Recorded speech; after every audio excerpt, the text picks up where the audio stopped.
ॐ नमः सिद्धेभ्यः।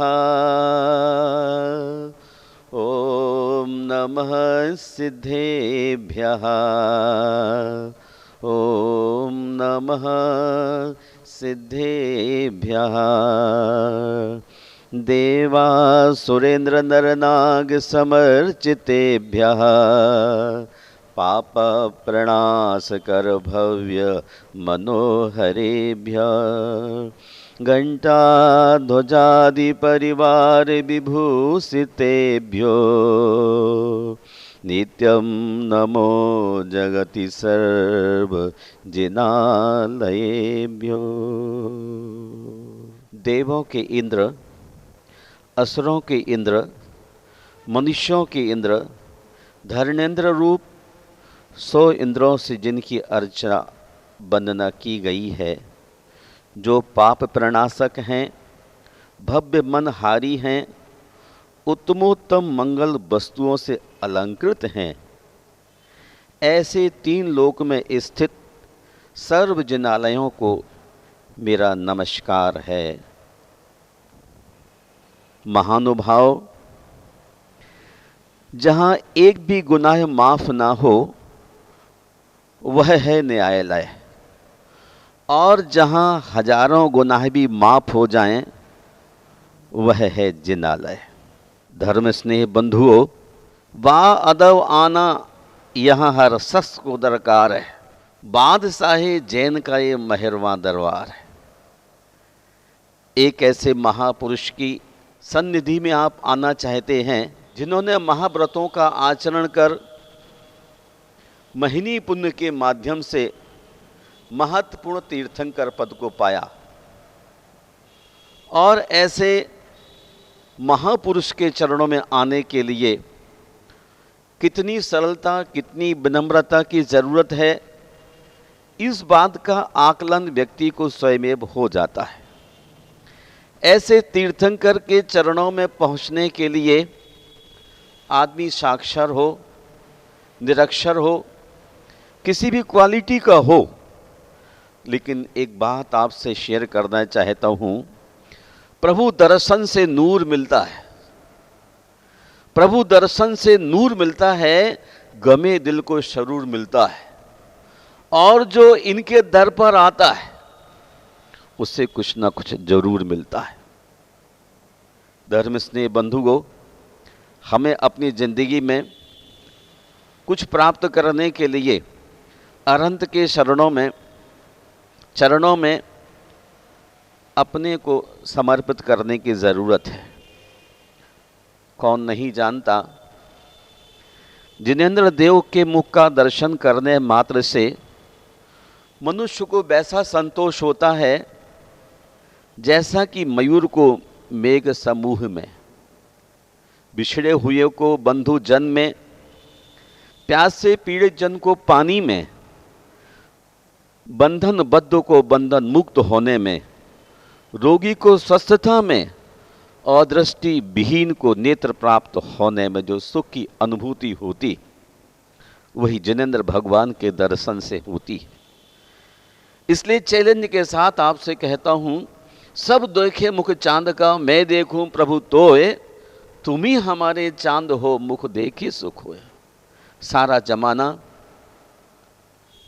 अपने पोता पोतियों का मुख देखकर चंद्रमा की कल्पना करता है कि मेरा पोता कितना सुंदर है। चंद्रमा से कहीं कम सुंदर नहीं लगता है। लेकिन मैं आपसे कहता हूँ, हे भव्य धर्मज्ञ समय दृष्टि आत्माओं, मैं तो प्रभु के चेहरा देख करके ही सब कुछ पा लेता हूँ। सब देखे मुख चांद का, मैं देखूं प्रभु तोए, तुम ही हमारे चांद हो, मुख देखे सुख होए।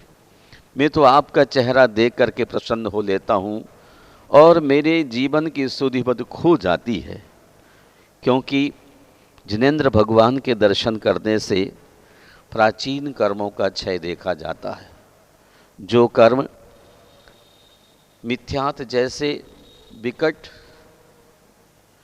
काले काले सघन कर्म होते हैं, वो भी जिनेंद्र भगवान के दर्शन से नष्ट हो जाते हैं। जिनेंद्र भगवान के दर्शन की हैसियत जगाने के लिए हमें आज प्रयास करना है। प्रयास ऐसा करना है, जब आप जिनेंद्र के दर्शन के लिए निकलते हैं तो हमें शुद्ध मन के साथ निकलने की ज़रूरत है। जब उनके करीब करीब पहुंच जाते हैं, उनके दर पर होते हैं, तो पैरों को धो करके जाने की ज़रूरत है, क्योंकि मार्ग में तरह तरह की अशुद्धियाँ और जिनेंद्र भगवान का दर ऐसा दर है जहाँ हर व्यक्ति की समस्याओं का समाधान होता है। सारे वायरस मंदिर के बाहर छोड़कर शुद्ध मन से प्रभु के चरणों में जाने की आवश्यकता है। आचार्य वीरसन स्वामी धवला की 13वीं पुस्तक में कहते हैं, जिनेंद्र भगवान के दर्शन करने से मन प्रफुल्लित हो जाता है। मैं आपको खास बात ये आज बताना चाहता हूँ कि भगवान के दर्शन करने का सलीका क्या है।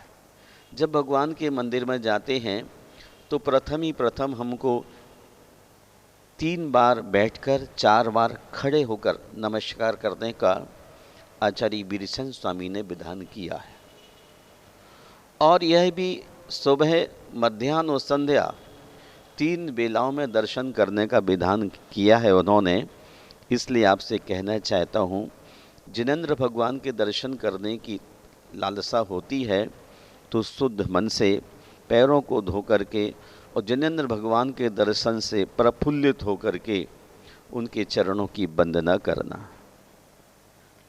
उठ करके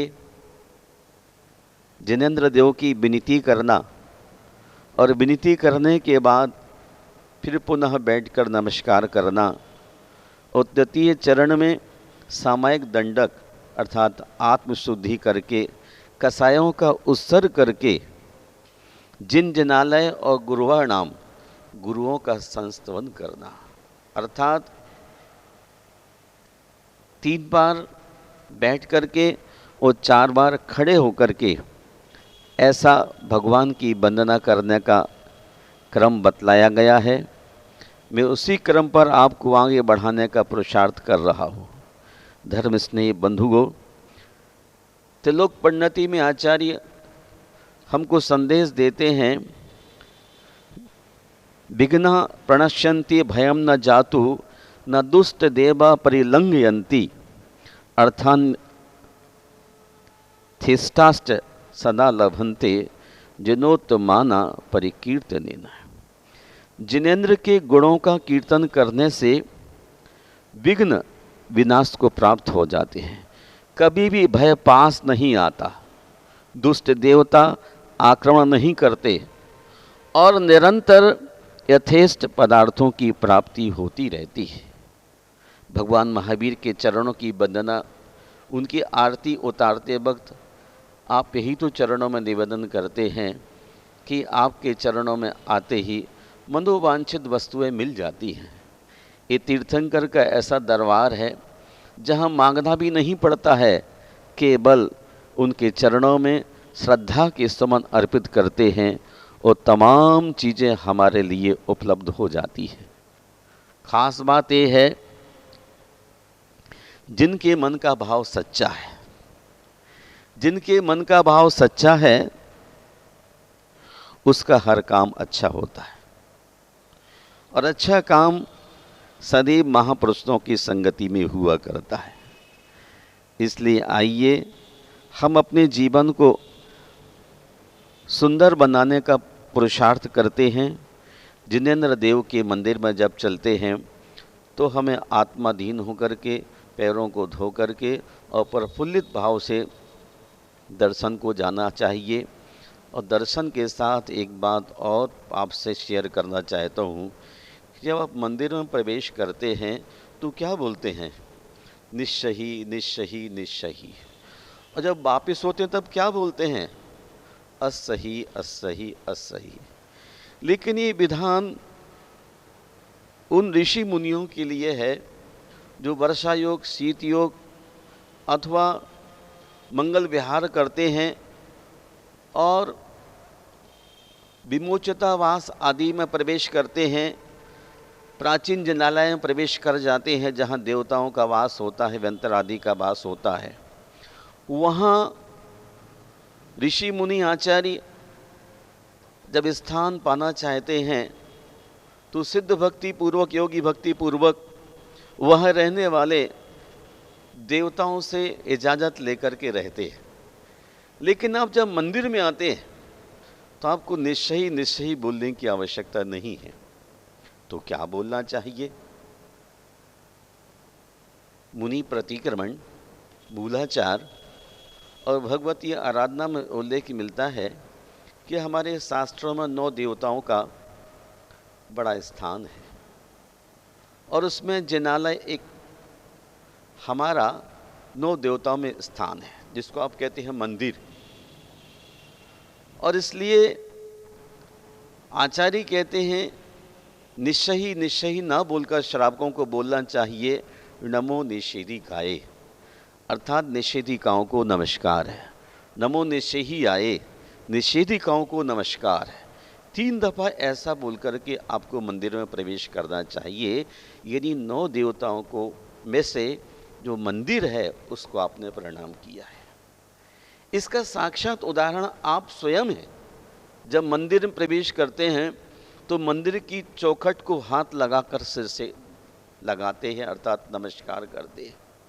लेकिन आपकी स्मृति पटल से खो गई चीज, और ये आज नहीं, कोई 90-100 साल पहले ये त्रुटि एक ज्ञानी आदमी से हुई जो आज तक दोहराई जा रही है। लेकिन मैं आपकी भूल को दूर करने के लिए आज संदेश दे रहा हूँ। पंडित प्रवर कैलाश चंद जी बनारस के हुए, उन्होंने श्रावकाचार्य के 5 खंडों की भूमिका में इस बात का उल्लेख किया है। कभी आप वक्त तो खोल के देखिएगा, आपको निश्चय की जगह नमो निषेधियाए बोलना चाहिए। और जब मंदिर से बाहर होने लगते हैं तो क्या बोलना चाहिए? पुनर्भूया दर्शनम, हे भगवान पुनः आपका दर्शन हो, पुनः आपका दर्शन हो। ऐसी भावना के साथ हमें मंदिर से बाहर जाना चाहिए। जब मंदिर में प्रवेश करते हैं तो नमो निषेधियाए, और जब मंदिर से बाहर जाते हैं तो पुनर्भूया दर्शनम, ऐसी मंगल भावना करते हुए आपको निकल जाना है। लेकिन एक बात का विशेष ध्यान करना है कि जब भगवान के मंदिर में आप आते हैं तो कैसे ऐसे वैसे चले आएं? कहते नहीं, शास्त्रों का उल्लेख है रिक्त पाणिर्न गंतव्यम देव गुरु राजान प्रति। जब कभी ऐसे महापुरुषों के नज़दीक आप जाना चाहते हैं तो खाली हाथ नहीं जाना चाहिए, हाथ में कुछ ना कुछ भेंट लेकर के जाना चाहिए, क्योंकि इतना बड़ा दरबार है। कौन सा दरबार? आप देव के दरबार में जा रहे हैं, जिनेंद्र भगवान के चरणों में जाते हैं, गुरु के चरणों में जाते हैं, अथवा राजान प्रति, राजा से मिलने जाना है, भारत के प्रधानमंत्री से मिलने के हेतु आप कुछ ना कुछ भेंट लेकर के जाते हैं। ये तो छोड़ दीजिए जनाब, यदि आप अपनी बेटी से, जवाई से मिलने जाते हैं तो भी कम से कम फलों का टोकरा लेकर के चले जाते हैं। तो जब अरहंत के चरणों में आएँ तो फल लेकर के आएँ, गुरु की वंदना करने को आएँ तो खाली हाथ ना आएँ। राजा से मिलने जाना है तो भेंट लेकर के जाएं। और जो बड़े निमित्त ज्ञानी हैं, आपके भविष्य को जानने वाले, ऐसे उस महान व्यक्ति के सानिध्य में जाने के लिए खाली हाथ नहीं जाना चाहिए। जो व्यक्ति खाली हाथ जाता है वो खाली हाथ ही लौट आता है। प्रभु दर्शन से नूर मिलता है, गमे दल को सरूर मिलता है। जो उनके दर पर आता है उससे कुछ ना कुछ जरूर मिलता है। अलबत्ता फिर भी हमें कभी खाली हाथ नहीं जाना चाहिए। मंडन प्रसाद ने एक बात कही है, उनके चरणों से जब आप वापसी करते हैं, अगर तो जिन देवस्य स्तोत्र मंत्र अर्चनादिकम कुर्यात् न दर्शेत पृष्ठम सम्मुखम द्वार लंघना। और ऐसे महापुरुष के चरणों में बैठ करके आप स्तोत्र मंत्र अर्चनादि करते हैं, लेकिन जब उनके द्वार से लौटते हैं तो सम्मुखम द्वार लंघनम, पीठ करके नहीं लौटना है। अरिहंत प्रतिमा के आगे स्तोत्र मंत्र पूजादि करें, परंतु बाहर जाते वक्त पीठ न दिखाएं, सम्मुख ही पिछले पैरों से चलकर द्वार का उल्लंघन करें। बहुत सरल सीधा सा विज्ञान है, लेकिन जब मनुष्य के भीतर अभिमान की बू होती है तो अरहंत के चरणों में वह दिखाई देने लग जाती है। लेकिन यह तो एक ऐसा दर है जहाँ पूरी विनम्रता का हमको परिचय देना चाहिए। महाभारत में भी लिखा हुआ है, जो नंदीश्वरस्य मूर्ति दृष्ट्वा मुच्यते किल विषः। नंदीश्वर में स्थित जो मूर्तियां हैं उनको नमस्कार करने से किल्बिष पाप दूर हो जाते हैं। हम जिनेंद्र भगवान के चरणों में प्राचीन कर्मों को नष्ट करने की भावना लेकर के चलते हैं। धर्म स्नेही बंधुओं, आप अपने प्रॉब्लम्स दूर करना चाहते हैं तो आज इतना ही समझने का प्रयास करें, जब भगवान के मंदिर में आते हैं तो आपको पैर धो करके, आत्माधीन हो करके और प्रफुल्लित मन से दर्शन के लिए आना है। खाली हाथ नहीं आना है, कुछ भेंट लेकर जरूर आना है। और जाते समय पीठ करके नहीं जाना है, वरन पुनर्भूया दर्शनम। लोक व्यवहार में तो आप कहते हैं अच्छा, सियाफ करते हैं, अच्छा मैं चलता हूँ फिर मिलूँगा। जब लोक व्यवहार में आप इतनी बात करते हैं तो अरहंत के चरणों से विदाई लेते हुए पुनर्भूया दर्शनम, हे भगवान, हे देव, आपका पुनः दर्शन हो, आपका पुनः दर्शन हो। ऐसी उत्तम मांगलिक भावना आपके जीवन को महान बना देती है। हमें ऐसी ही भावना के साथ आगे बढ़ना है।